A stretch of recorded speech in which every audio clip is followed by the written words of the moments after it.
Hi everyone! Today I'm taking you through the Nama J2 unboxing and assembly and first use with the International J2 model with the European plug. Right off the bat, you can see that the box is absolutely beautiful. The attention to detail. Look at these gorgeous apples. I absolutely love the look of the box itself. And then inside you have several different guides. So you have the guide in terms of how to operate the juicer that explains each and every part that you get with it. It's very user friendly and it's very simple and very useful to have on hand as well. Next up, you have a recipe guidebook, which is awesome so that you can get inspired and make a ton of different new juices and figure out what pairs best. And yeah, you can definitely follow some of the inspiration here or the exact recipes, or you can just kind of wing it. And there's also a lot of information in here. You can learn a little bit more about how the juicer works and why this type of juicer is beneficial. And here it shows you how to load the juicer.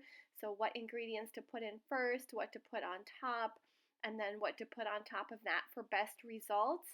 So again, it just walks you through pretty much everything that you need to know in terms of operating this juicer. I think there's so many helpful recipes. I have tried several, but I also just wing it often as well. But it's just really nice to have to look through in case you get into like a juicing rut. You can open this up. I'm going to walk you through the pieces that come with your juicer. This is the motor, the base, this is the chamber, and this is the auger, which is essentially the blade that gently crushes your produce. And here is your juicer strainer. So this is the one with the finer mesh holes in it to filter out most of the pulp for your juice. And here is the other strainer that is designed for smoothies.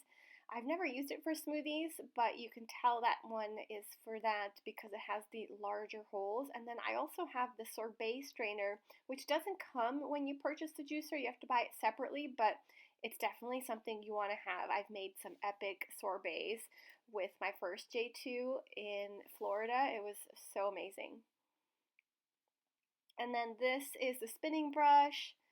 And again, you'll have the diagram that shows you all of these pieces. This is where the pulp goes. This container is where the juice goes. You have a little lid if you want to keep the juice perhaps in the fridge in the juicing container. And then this is the hopper, so that's where you insert your produce. And the lid comes on and off. And the spinning brush is what you put your filter in. And after that you can place your auger inside. It's really easy to assemble. You just want to give it a little bit of a twist to make sure it's in there properly. You can feel it with your hands. And then you can insert these pieces, once they're assembled, into your chamber. There are two little divots, one smaller and one larger, corresponding to those two pieces that I'm highlighting there that will fit right in. So again, it's very easy, very intuitive, and again, you just want to give that auger a little bit of a spin to make sure it's set in place, and again, you will be able to feel it.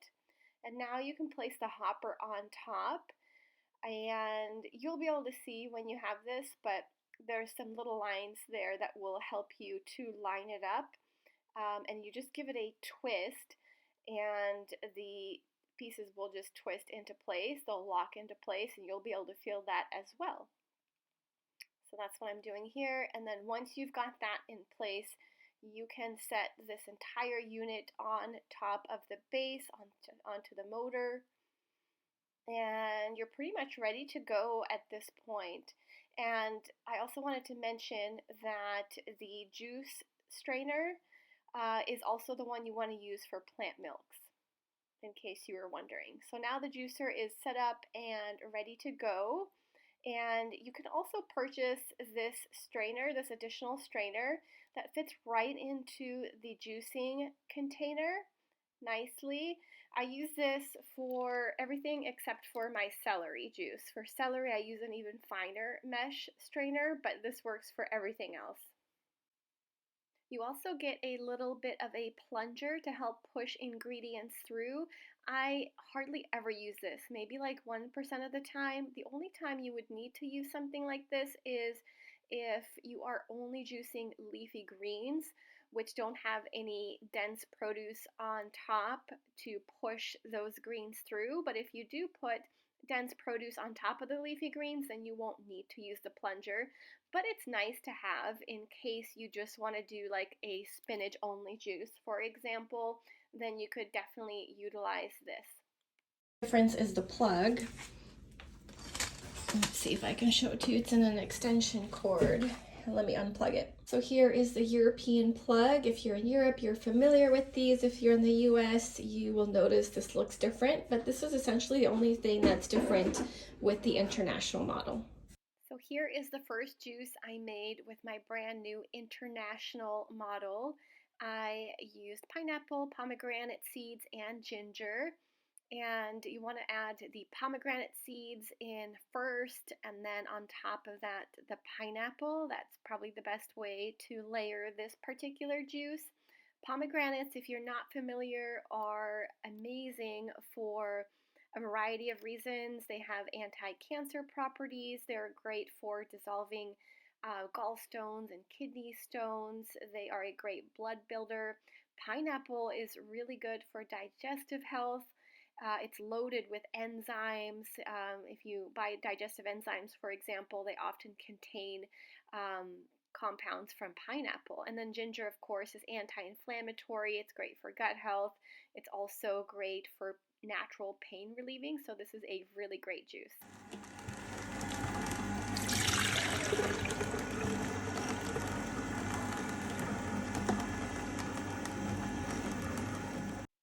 Once you've emptied the juice from the chamber into your juicing container, you can just lift up the lid and refill the hopper with as much produce as you need to finish off your juice up to the line that is marked on the hopper, which you'll see when you get your juicer.